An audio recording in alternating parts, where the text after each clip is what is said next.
Welcome to the Unfinished Swan panel.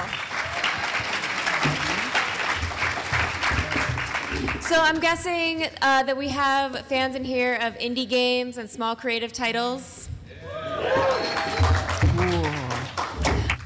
Maybe first we should check out the video that you guys brought. Yeah, so the video, if anyone hasn't seen The Unfinished Swan, this is the first bit of it.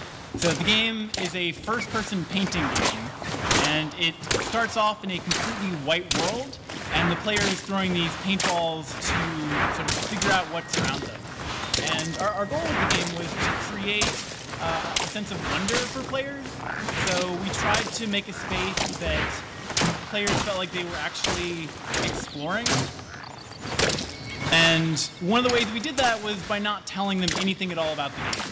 So it starts off completely white, and there's no instructions at all. You just have a white screen, and a lot of players will spend like 5 seconds, we've seen 2 minutes in a playtest, where someone is just waiting for the game to tell them what to do. But it will never tell you what to do. Yeah, and then eventually players get frustrated and start pressing buttons and start throwing these paintballs. And that's pretty much what we're going for throughout the entire game. We want it to be something that, you know, feels like the players, again, are like actively exploring. And when they discover something, it's, you know, something they didn't expect to see, like this frog here, that the world goes from being, you know, completely white and static to suddenly there are, you know, at least one thing, 2 things that are alive in this world. And then another important thing is that the discovery of the first mechanic is like definitely on tone with the whole game, because we later have more mechanics that you learn in a similar way where we don't tell you anything and you kind of just start interacting with them. So we'll be sharing a little bit more about that later.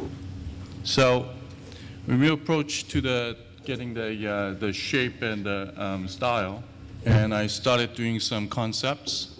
This was a very first concept that I did. A very just white background with some of the, you know, painterly background. With, as you can see, some stairs too, kind of pops a little bit.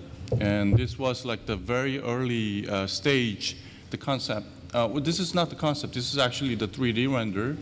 And I did some the paint over it, trying to get some style, which one would work.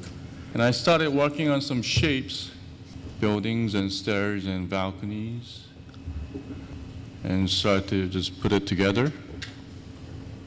And then some more buildings, boxes. Now, is this something, this is like a level that people are going to be able to go through, or is this, you know, for the artists, like for the level designers, for example, when they're kind of trying to plan out what's going on? Yes, we have not particularly the same, but very similar stage that has this very similar this background. One of the reasons that we brought Hokyo in, actually, you know, we had interviewed, I don't know, half a dozen or a dozen art directors, and Hokyo just had a really nice hand-drawn style that we felt like was a really good match for what we were trying to go for in the game. So one of the big inspirations for us was Shel Silverstein, and that kind of like hand-drawn, a little bit sloppy, but really like intimate feel that turns out to be really, really difficult to do in 3D, because everything just naturally feels too sharp and hard and kind of unhand-drawn, like it feels very manufactured. So on the design side, that was something that we were constantly looking for ways to take Hokyo's concept art and actually put it in the game. So we have like the cutscenes in the game are all hand-drawn. So you see like lines that come out and draw things. That was a way for us to inject a little bit more of a hand-drawn feel back into the game. Mm-hmm.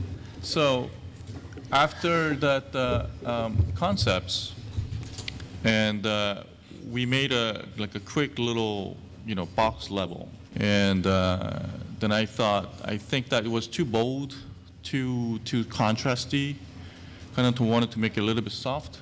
And I have a boy, and I go to the Pottery Barn or, you know, the kids' furniture store, and I was just looking at this, the boy bedroom set was like, you know, sky blue with white. I thought it worked, just was so, made me feel so comfortable. So I took the idea and applied to our concept. And This actually is the same shot, but with the color, the blue. Now we have a blue. So now that there's the color in there, like how does the color appear to the gamer? I mean, is it sort of already there, or is it something that is also revealed?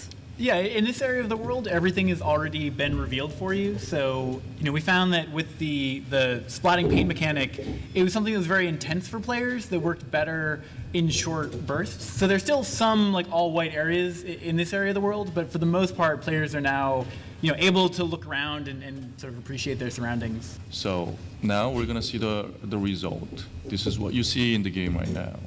This is the game in-game shots. As you can see, there's vines too. I was trying to making it very soft, and I love the how do you say, the duotone? Sure. Yeah, very muted, kind of unsaturated feel. It makes your eye like it's like really nice cake. Very soft. Why is the game called Unfinished Swan? Because in the game, the player is a young boy who is chasing after a swan that has stepped out of an unfinished painting. So there's the swan that is frequently running ahead of you and provides some context and a goal for the player. Well, there you go. Okay, so I'm going to have you ask your question. Introduce yourself first. Hi, my name's Nick, and first I just want to say that this looks awesome. I just want to say it looks really, really good. I'm just wondering how this came from not even being an idea that existed to the team that you've created right now. And I want to hear a little bit from our friend on the end, our quiet friend on the end, about. Hey, so for specifics, actually, Giant Sparrow as a company started out with Ian and an artist that he was working with who contacted him through the internet, Flavien Corbier, who is actually a wonderful guy. I wish he could be here to talk a little bit about If this. he's watching, we love you, Flavien. Yeah. No, we do. He's a good guy. but Hokyo had to basically throw away a lot of his visual style and rebuild the game from the ground up. So it was kind of an abrupt shift. But so it just started as Ian and Flavien, and now we're 12 people, which is crazy to me because we thought we were going to be able to make this game with 4 or 5 people tops, and in like 18 months, which is also crazy. And so, what are your offices like? Is everyone is it a big open space, or? We are incubated in Sony Santa Monica, so we're actually at the opposite end of the building from where God of War is made, behind the kitchen, but there are a lot of windows. In the corner. It's actually a very nice space. They're very nice people, yes. Hi, my name is Garrison, and I was wondering, when it comes to video games as an art form, we're in this time where we see games like Journey, games like Unfinished Swan, and Okami that's coming out soon. Do you see this going in a direction even more so as video games as an art form, or staying where it is?